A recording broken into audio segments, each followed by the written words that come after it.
The day the aliens arrived changed everything. Their massive ships appeared suddenly, hovering over major cities across Earth. They came without warning, their vessels blocking out the sun like metal clouds. Dr. Alan Wright watched the news footage. From his laboratory at the Advanced Defense Research Center, his coffee grew cold as he stared at the screen, forgetting to drink it. Unlike many of his colleagues who panicked, Alan felt a strange mix of fear and curiosity. "They're requesting to speak with world leaders," said Lisa Parker, his research assistant. Her voice trembled slightly. "The president is assembling a team of experts." 3 hours later, Alan found himself in a heavily guarded conference room beneath the Pentagon. He was surprised to be included among the diplomats, military generals, and top scientists gathered there. "Dr. Wright," General Scott nodded at him.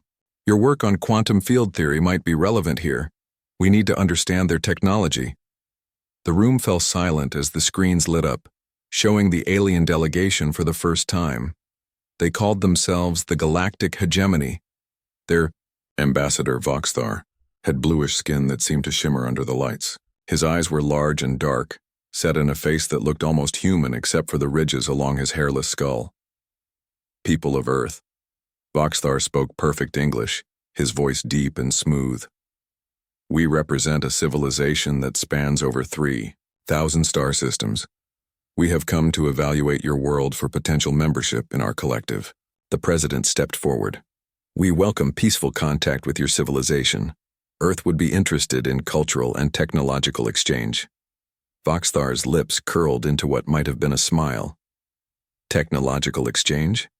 That assumes you have technology worth sharing." Over the next 3 days, Earth's representatives presented their most advanced achievements. They showed the aliens their newest spacecraft, capable of reaching Mars in weeks instead of months.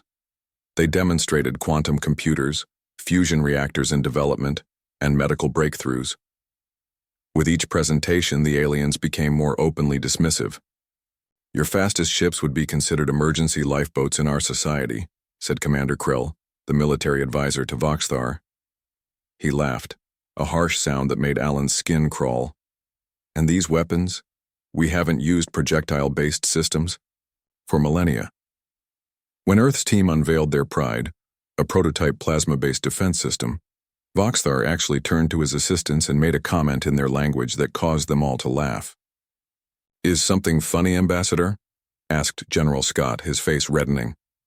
"Forgive me," Voxthar said, not sounding sorry at all. "It's just that children in our society build more advanced systems as science projects." Alan sat quietly during these exchanges, observing more than speaking. While everyone else focused on the aliens' mockery, he noticed something else. When they activated their personal shields for demonstration, there was a split-second fluctuation in the energy pattern. It happened each time, a brief harmonic distortion before the shield stabilized. On the 4th day, the aliens revealed their true purpose. "The hegemony has evaluated Earth and found it acceptable for integration," Voxthar announced to the assembled world leaders. "You will be granted vassal status with the opportunity to advance under our guidance over the next several centuries." "And if we decline?" asked the president. The alien ambassador's expression hardened. "That would be unfortunate. Our fleet, currently positioned beyond your Mars, would be forced to demonstrate why no civilization has ever declined our offer twice." The room erupted in outrage. Security officials moved closer to the alien delegation. "Please," Voxthar held up his hands. "Violence would be pointless. Our personal shields alone could withstand your most powerful weapons. We offer you civilization. The alternative is extinction." "We request time to consider," the president said firmly. "You have 1 month," Voxthar replied. "We will leave a diplomatic contingent here while our main fleet maintains position. Choose wisely." After the meeting, Alan slipped away from the other scientists who were loudly debating Earth's options. None seemed good. Fighting was suicide. Surrender meant the end of human independence forever. Back in his lab that night, Alan reviewed the recordings he had secretly made of the aliens' shield demonstrations. He slowed down the footage, examining the energy fluctuations frame by frame. "What are you looking at?" Alan jumped. Lisa stood in the doorway looking exhausted. "Something's not right with their shields," he said. "Look at this harmonic pattern." She leaned over his shoulder. "I don't see anything unusual." "That's just it. It should be unusual." Alan pointed to the screen. "Their technology is incredibly advanced, but this basic pattern is almost predictable. It's like they've optimized one path of development so completely, they've ignored potential vulnerabilities." Lisa frowned. "Even if that's true, what could we possibly do about it?" Alan didn't answer immediately. His mind was racing ahead to Project Longshot, the experimental system he'd been developing for years. Most of his colleagues considered it theoretical nonsense, a way to disrupt energy fields by creating cascading quantum failures. But if the aliens' shields worked the way he thought they did— "We need to get to the mountain facility," Alan said, already gathering his equipment, "and we can't tell anyone what we're doing. The aliens are probably monitoring all official channels." "Are you serious? This is crazy, Alan. Their ships are bigger than our cities." "Size doesn't matter if their shields fail," Alan replied. "And I think I know how to make that happen."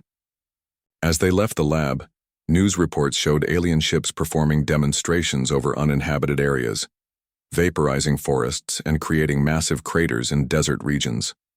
The message was clear. 2 days later, Alan, Lisa, and a small team including Major Kate Sullivan from Military Intelligence arrived at the secret facility beneath the Rocky Mountains. Kate had convinced her superiors to give Alan access without revealing exactly what he was planning. "You have 2 weeks," Kate told him as they descended in the elevator. "After that, most world governments are leaning toward acceptance of their terms." 2 weeks to save the world," Lisa muttered. "No pressure." The doors opened, revealing a vast underground laboratory filled with equipment that even most government officials didn't know existed. "Welcome to Project Longshot," Alan said. "Let's get to work." As they stepped into the lab, Alan's phone buzzed with a news alert.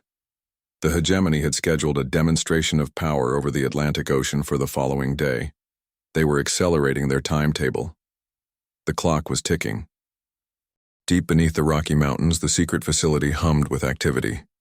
For 5 days straight, Alan and his team had barely slept.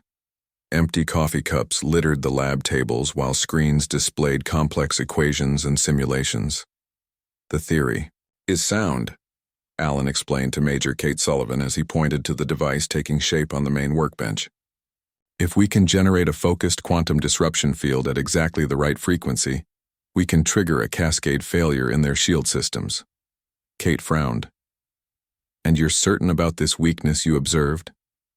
"As certain as I can be without direct access to their technology," Alan replied. He rubbed his tired eyes. "Their shields are incredibly powerful, but they follow predictable harmonic patterns. It's like they perfected one approach so completely, they never considered alternatives or countermeasures."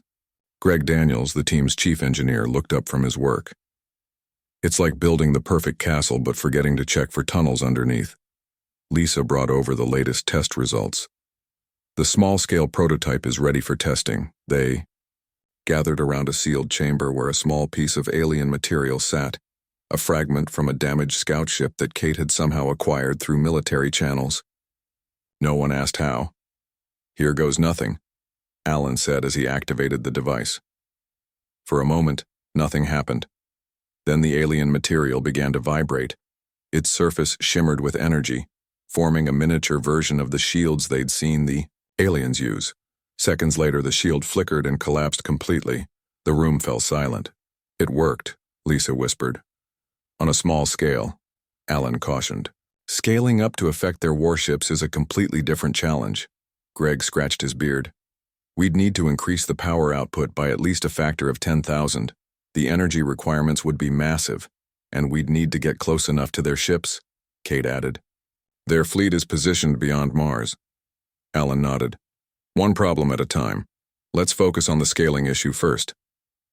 As they worked, news from the outside world grew worse. The hegemony's demonstration over the Atlantic had created a tidal wave that damaged coastal cities. No deaths had been reported, but the message was clear. Several smaller nations had already announced their intention to accept the aliens' terms. On day 7, they achieved their first breakthrough. Greg had modified the energy delivery system, allowing them to focus the disruptive field more precisely. This should multiply our effective range by at least a factor of 5, he explained. We can hit them from further away. But the next day brought disaster. During their first full power test, the prototype overloaded. Sparks flew across the lab. Emergency systems kicked in, dousing the area with fire suppressant. 3 days of work gone, Lisa said, looking at the smoking ruins of the device. Alan stared at the damaged components. Not gone. Now we know what doesn't work. Kate received worrying reports from her military contacts. The aliens had begun inspections of Earth's military bases, claiming it was part of the integration process. In reality, they were assessing potential resistance. My sources say half the Joint Chiefs are ready to surrender, Kate told them privately. They don't see any other option. We need more time, Alan insisted. Kate made calls. She arranged for misinformation to be fed to the alien observers. Reports of internal disagreements among Earth's nations, bureaucratic delays, requests for clarification about the terms. Anything to buy more days. On day 12, they completed the second prototype. This version was larger, with multiple redundant systems to prevent another overload. The power consumption is still too high, Greg pointed out. We'd need a small nuclear reactor to run this thing. Then that's what we'll use, Kate replied. The submarine USS Montana is equipped with a compact reactor that could be modified. Alan looked at her in surprise. You can get us that? Let me worry about the resources, Kate said. You focus on making this work. That night, as the others slept, Alan stayed in the lab refining the quantum field equations. Something still bothered him about the design. The theory was solid, but implementation at this scale introduced new variables. Lisa found him asleep at his workstation the next morning, pages of calculations scattered around him. Alan, she shook him gently. Alan, wake up. Kate's back with the components. He blinked awake. I figured it out, he said, pointing to the equations. We were approaching it wrong. Instead of trying to overpower their shields, we need to create a resonance effect, like pushing a swing at exactly the right moment. With renewed purpose, they reconfigured the device based on Alan's insights. The new design required less power but needed much more precise targeting. We'll only get one shot, Alan warned. Greg looked skeptical. And how exactly do we deliver this to their fleet? Our fastest ships would take months to reach Mars. We don't need to go to them, Kate said. They're coming to us. She showed them classified satellite images. The hegemony fleet had begun moving closer to Earth, taking up positions just beyond lunar orbit. They're not waiting for the full month, Kate explained. Intelligence suggests they're planning to accept surrender from individual nations rather than waiting for global consensus. They'll start with the weaker countries and isolate the holdouts. How long do we have? Alan asked. 5 days. Maybe less. They worked through the night, integrating the nuclear power source with their disruption device. By morning, they had something that looked like it might actually work, a cylinder the size of a small car, bristling with antennas and cooling. Their first full test produced a stable disruption field that extended nearly 100 meters. It's working, Lisa exclaimed, but their celebration was cut short by alarms. Security monitors showed armed guards approaching the lab, led by unfamiliar men in suits. We're compromised, Kate said, checking her phone. These aren't our people, Greg looked at the security feed. How did they find us? Alan's heart sank as he spotted a familiar face among the approaching group. Paul Harris, a junior technician who had access to some of their plans. We have a mole, he said grimly. Kate quickly secured the lab doors. The prototype, can it be moved? Greg nodded. It's heavy but mobile. We built it to be transported. Then we need to go. Now, Kate said, drawing her sidearm. There's a cargo elevator to the surface on the west side. We can take my truck. As they hurriedly prepared the device for transport, Alan couldn't help but wonder if they were already too late. The aliens knew about Project Longshot now. The element of surprise was gone. They had the weapon, but time was running out. And somewhere above them, beyond the mountain and the sky, the hegemony fleet was moving into position. Kate drove the truck along winding mountain roads while Alan and the others crouched in the back with the prototype. The device hummed softly, its cooling systems working hard after being hastily disconnected from the lab's power grid. "They're following us," Greg said, peeking through a small window at the back of the truck cab. 2 black SUVs had appeared around the last bend. "Hold on," Kate called, and then swerved sharply onto a narrow dirt road. The truck bounced violently, and Alan grabbed the prototype to keep it from shifting. "Where are we going?" Lisa asked, bracing herself against the wall of the truck. "Backup facility," Kate replied. "Smaller than the main lab, but secure. My team set it up as a contingency plan." They traveled for another hour, the pursuit seemingly lost in the maze of mountain roads. Finally, they arrived at what looked like an abandoned mine entrance. Kate punched a code into a hidden panel and massive doors slid open. Inside, the facility was indeed much smaller, just 3 rooms with basic equipment. But it had power, secure communications, and enough space for their needs. "We can't stay here long," Kate said as they set up the prototype. "If Paul revealed the main facility, he might know about this one too." Alan checked the device for damage. "It seems intact, but we never got to run a full-scale test." "We don't have time for more tests," Kate replied, checking her phone. "My contacts say the hegemony moved up their timetable. They're demanding formal surrender ceremonies within 48 hours. Greg connected the prototype to the facility's power supply. "Even if this works, how do we get it close enough to their ships? They're in orbit." A grim silence fell over the room. Their plan had assumed they would have more time to figure out delivery. "Wait," Lisa said. "What about the diplomatic mission?" Kate frowned. "What diplomatic mission?" "The president is sending a last delegation to the hegemony flagship tomorrow. It was announced while you were arranging the transport for the nuclear power source." Alan's eyes widened. "That's it? If we can get the prototype aboard that diplomatic vessel?" "No way they'd allow it," Greg interrupted. "They scan everything that approaches their ships." "They scan for weapons," Alan corrected. "Our device isn't a weapon in the conventional sense. It doesn't explode or fire projectiles. It creates a specific energy field." Kate nodded slowly. "And they're so convinced of their technological superiority they might not recognize it as a threat." "I need to be on that diplomatic vessel," Alan said. "All of us do," Lisa added. "I can operate the targeting system. Greg needs to manage the power flow, and Alan has to calibrate the field in real time." Kate made a call, speaking quietly to someone she referred to only as Sir.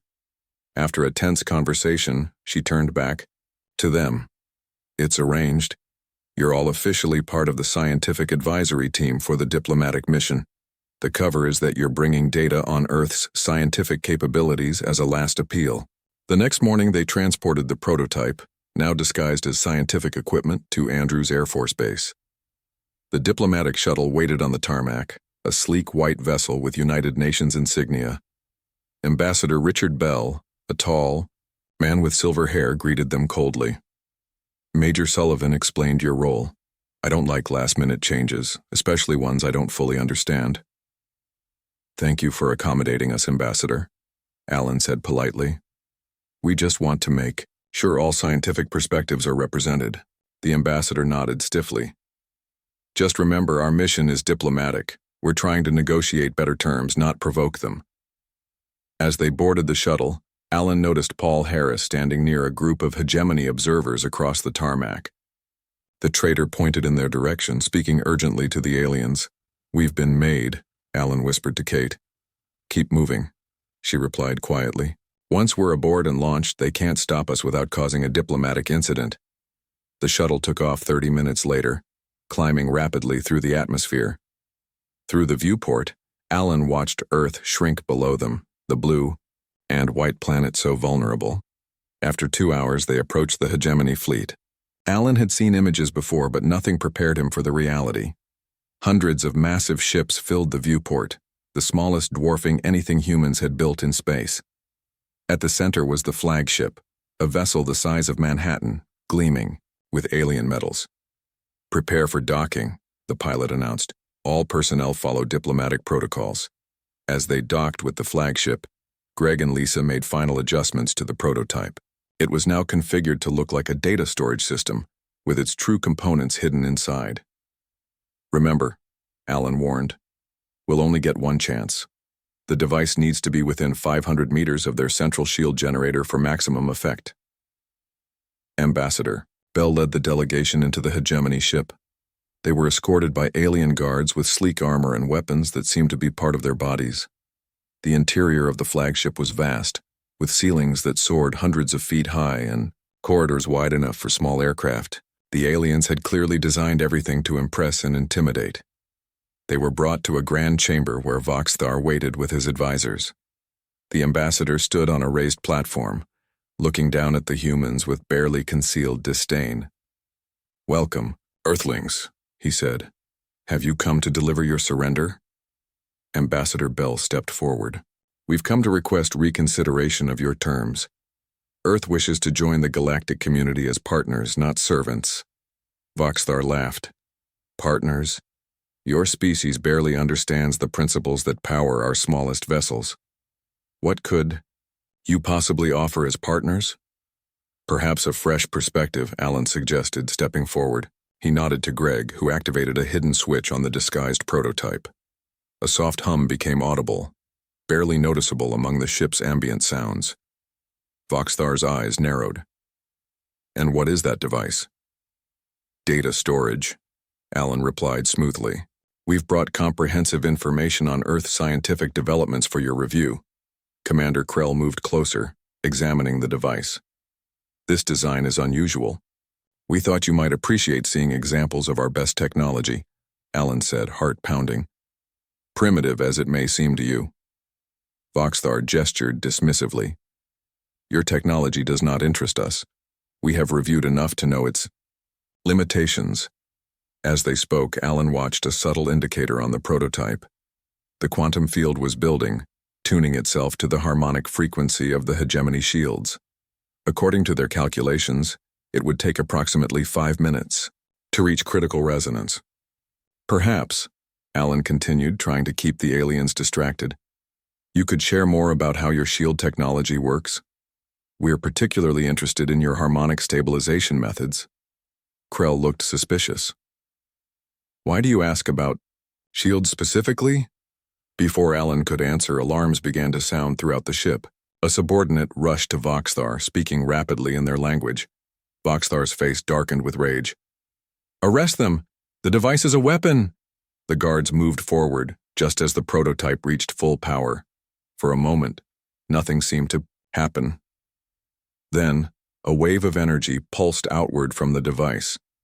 The aliens' personal shields flickered and died. The lights dimmed throughout the chamber. A deep groan echoed through the massive ship as its primary systems began to fail. The trap had been sprung, but now they were caught in the middle of it. Chaos erupted in the grand chamber of the hegemony flagship.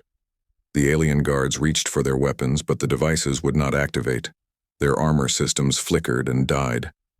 For the first time, fear showed on their faces. "What have you done?" Voxthar demanded, his voice no longer smooth but cracking with rage. Alan stood his ground. "We've created a resonance cascade in your shield harmonics. It's spreading through your connected systems." Ambassador Bell looked just as shocked as the aliens. "Dr. Wright, what is happening?" "We're saving Earth," Alan replied simply. Kate moved, quickly, positioning herself between the human delegation and the stunned aliens. "We need to get back to the shuttle. Now."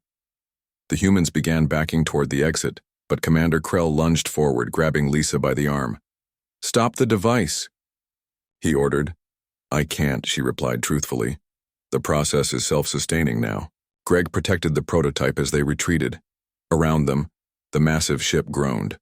Emergency lights flickered on as primary systems failed. The perfect, seamless walls now showed stress lines. "This is madness," Ambassador Bell shouted above. "The noise. You've doomed us all." "No," Alan said firmly. Their life support has redundancies. The ship won't be destroyed, but their weapons, shields, and propulsion are finished. They reached the corridor leading back to the docking bay. Alien crew members ran in all directions, some trying to restore systems, others simply panicking. None paid attention to the small group of humans. The effect is spreading faster than we calculated, Greg observed, checking readings on a small device. It's jumping from ship to ship through their communication networks. Through viewport windows, they could see other hegemony vessels. Their external lights flickered and went dark. The perfect formation broke as ships drifted without power. The whole fleet, Lisa whispered in awe. It's working on the whole fleet. They reached the docking bay to find it in disarray. Emergency. Force fields barely contained the atmosphere as backup systems struggled. Their shuttle remained attached to the docking port. Get aboard, Kate ordered. Their systems are failing, but they could still recover. We need to be gone before they do. As they boarded the shuttle, Alan looked back. Voxthar had followed them, moving with surprising speed for his size. The ambassador's elegant robes were now disheveled, his composure completely gone. You cannot do this, Voxthar shouted. Do you understand what you've done? 3,000 years of hegemony rule ended by primitives? Alan paused at the shuttle door. You should have taken us more seriously. The shuttle detached as the last of the diplomatic team boarded. The pilot, seeing the state of the alien ship, didn't question the sudden departure. They pulled away from the flagship just as its emergency systems began to fail. Will they die? Ambassador Bell asked, his diplomatic training reasserting itself despite his anger. No, Alan assured him. Their ships have mechanical backups for critical life support, but everything that made them powerful is neutralized. As they pulled away, they saw the true scale of what they had done. The entire hegemony fleet, hundreds of massive warships that had threatened Earth, now drifted powerless. The ships that had seemed so imposing were now just metal shells floating in space. My God, the ambassador whispered. You've changed everything. The shuttle's communication system crackled to life. It was the president, her voice tense.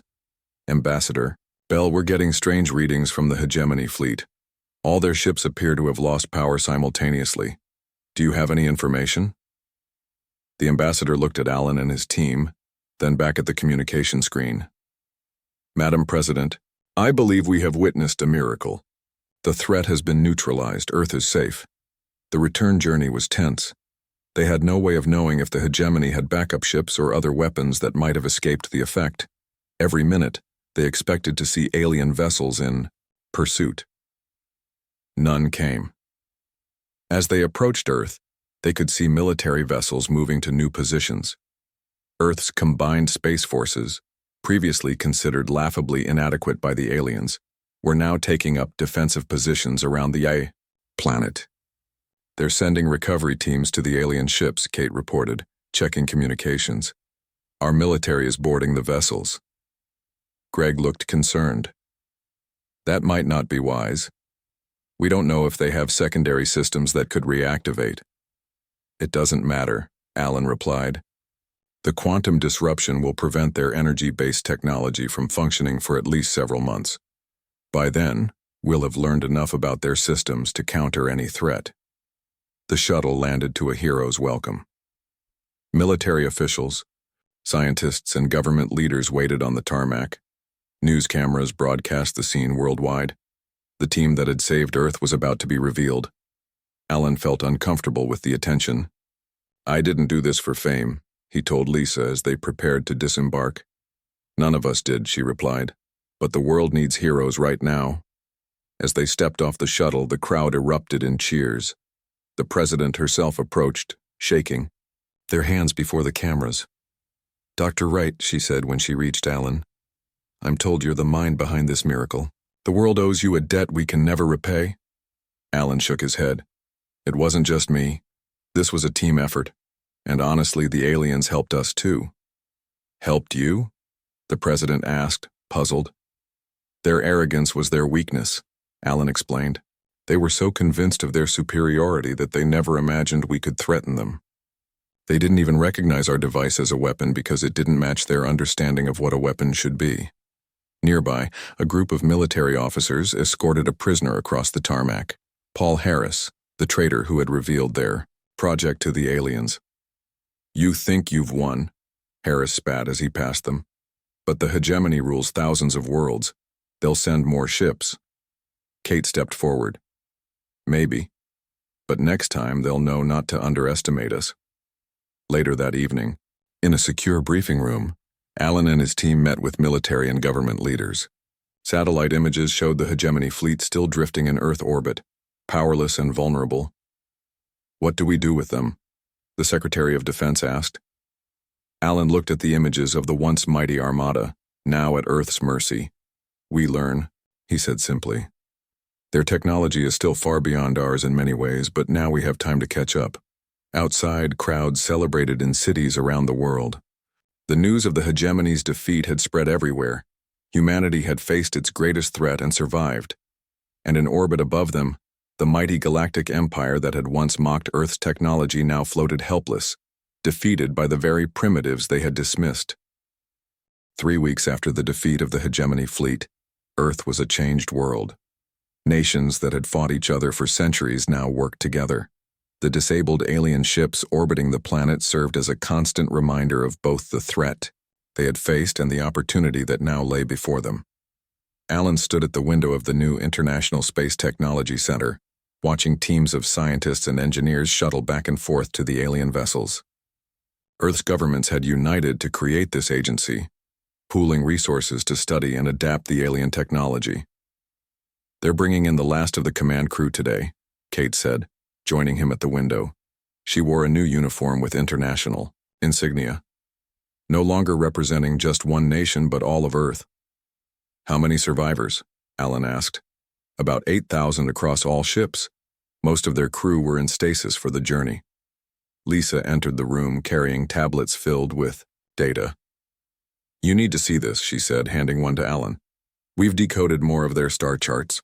The hegemony controlled, nearly a quarter of the galaxy." Alan scrolled through the information. "And now those worlds will be wondering what happened to their overlords." Greg joined them, looking exhausted, but excited. "The reverse. Engineering is going better than expected.